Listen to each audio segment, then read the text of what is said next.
Big बॉसच्या घरात reel star Suraj चव्हाणने जेव्हा एंट्री घेतली तेव्हा अनेकांनी नाकं मुरडली.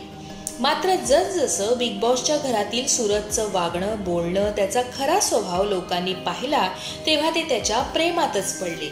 इतकंच नव्हे, सूरजच ट्रॉफी जिंकणार असा दावा देखील अनेक जण करू लागले. एका सर्वसामान्य घरातील मुलाला आज महाराष्ट्र डोक्यावर घेत आहे. मात्र बिग बॉसच्या घरापर्यंत पोहोचलेल्या सूरज चव्हाणचा प्रवास वाटतो तितका सोपा नाही. त्याने आपल्या आयुष्यात अनेक खस्ता खाल्ल्या आहेत. कसा होता त्याच्या आयुष्याचा प्रवास, चला जाणून घेऊया. बारामती तालुक्यातील मोरगाव शेजारील असणाऱ्या मोरटी मुर्वे या गावामध्ये सूरजचा जन्म एका गरीब कुटुंबामध्ये झाला. 5 बहिणींनंतर सूरजचा जन्म झाला होता, म्हणून तो त्याच्या वडिलांचा लाडका होता. सूरजच्या वडिलांचं 8वी पर्यंत शिक्षण झालं होतं. मात्र सूरजला शिक्षणाची बिलकुल आवड नव्हती. सूरजच्या घरची परिस्थिती फारच हलाखीची होती. एका मागोमाग एक संकट दार ठोठावत होती. सूरज 10 वर्षांचा असताना त्याच्या वडिलांचं कॅन्सरमुळे निधन झालं. त्यावेळी सूरज इतका निरागस होता की त्याला वडिलांचं निधन झालं म्हणजे काय झालं याची जरा सुद्धा जाणीव नव्हती. वडिलांच्या निधनाची बातमी कळली तेव्हा तो मित्रांसोबत गोट्या खेळत होता. त्याला लोकांनी घरी जायला सांगितलं तर म्हणाला, तुम्ही व्हा पुढं, मी येतो नंतर. जेव्हा तो घरी आला तेव्हा वडिलांच्या मृतदेहाकडे टक लावून पाहू लागला. सूरजच्या डोळ्यातून ना पाणी आलं ना त्याला दुःख झालं. त्याला कळतच नव्हतं नक्की काय घडलंय. एक संकट डोक्यावर असतानाच दुसऱ्या संकटाने तोंड वर काढलं. पतीच्या मृत्यूच्या धक्क्याने सूरजच्या आईला वेड लागलं. या धक्क्यामुळे सूरजची आई दिवसभर आपल्या नवऱ्याला शोधत गावभर हिंडायची. सूरजचे वडील जंगलात जिथे काम करायला जायचे तिथे त्यांना शोधायला जायची. पुढे जाऊन तिला अनेक आजारांनी बळावलं. तिला रक्ताच्या उलट्या व्हायच्या. वडिलांच्या निधनानंतर 4-5 वर्षांनी सूरजच्या आईचं देखील निधन झालं. आई वडिलांचं छत्र हरपल्यानंतर सूरजच्या मोठ्या बहिणीने आणि आत्याने सूरजला सांभाळलं आणि त्याची संपूर्ण जबाबदारी घेतली. सूरज आणि त्याच्या बहिणींचा सांभाळ केला. पोटापाण्यासाठी सूरज आणि सूरजच्या बहिणी मोलमजुरी करू लागल्या. सूरजच्या आत्यानं सूरजच्या एका बहिणीला रेशनिंगच्या दुकानात दिवसाला 30 ते 40 रुपये रोजंदारीवर काम मिळवून दिलं.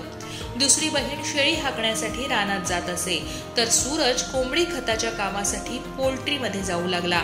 या कामाचे त्याला 300 ते 500 रुपये मिळू लागले होते. कशीबशी सूरजच्या घरातील चूल पेटू लागली होती.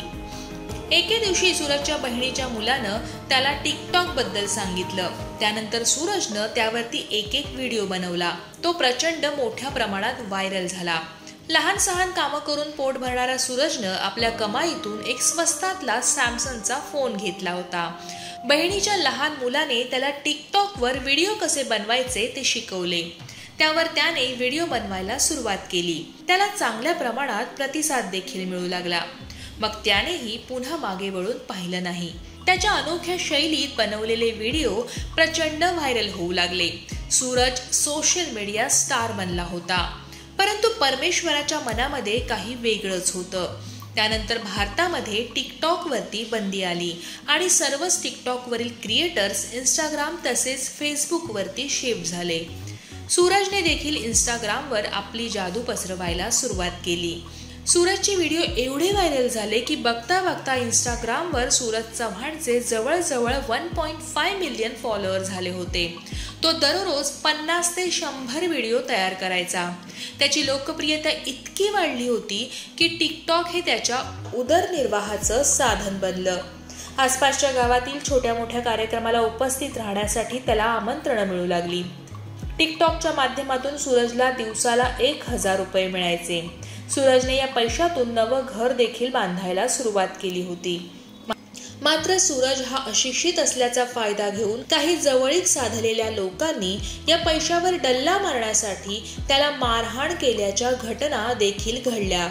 सूरज चव्हाण हा अत्यंत साधाभोळा आणि अशिक्षित असल्यानं त्याचं बँक अकाउंट नव्हतं. त्याला येणारी मदत एका जवळच्या मित्राच्या खात्यावर जात होती.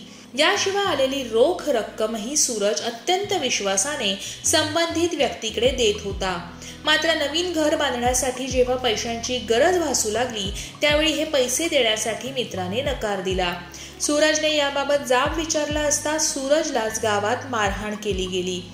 शिवाय त्याला जबरदस्ती गाडीतून बारामतीला नेऊन मुलींच्या छेडछाडीच्या गुन्ह्यात अडकवू अशी धमकीही देण्यात आली. मात्र कालांतराने हा विषय गावातील लोकांनी आपापसात चर्चा करून मिटविला. सूरजची लोकप्रियता पाहून बिग बॉसच्या मेकर्सनी सूरजला बिग बॉस मध्ये भाग घेण्याचं आमंत्रण दिलं. मात्र गावाच्या वेशीच्या बाहेर न गेलेल्या सूरजने सुरुवातीला त्यासाठी नकार दिला.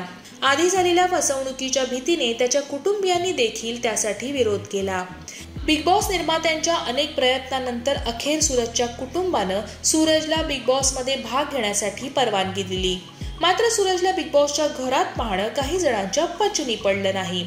अनेकांनी त्याला ट्रोल केलं, टीका केली. मात्र बिग बॉसच्या घरातील सूरजचा खरा स्वभाव पाहून त्याच्या विरोधकांचे रूपांतर त्याच्या चाहत्यांमध्ये झाले.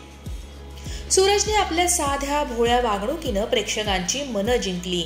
बिग बॉसचा गेम जरी त्याला कळत नसला तरी माणुसकीचा गेम मात्र तो घरातल्या इतर सदस्यांपैकी अव्वल आहे एवढं मात्र ठरवतो.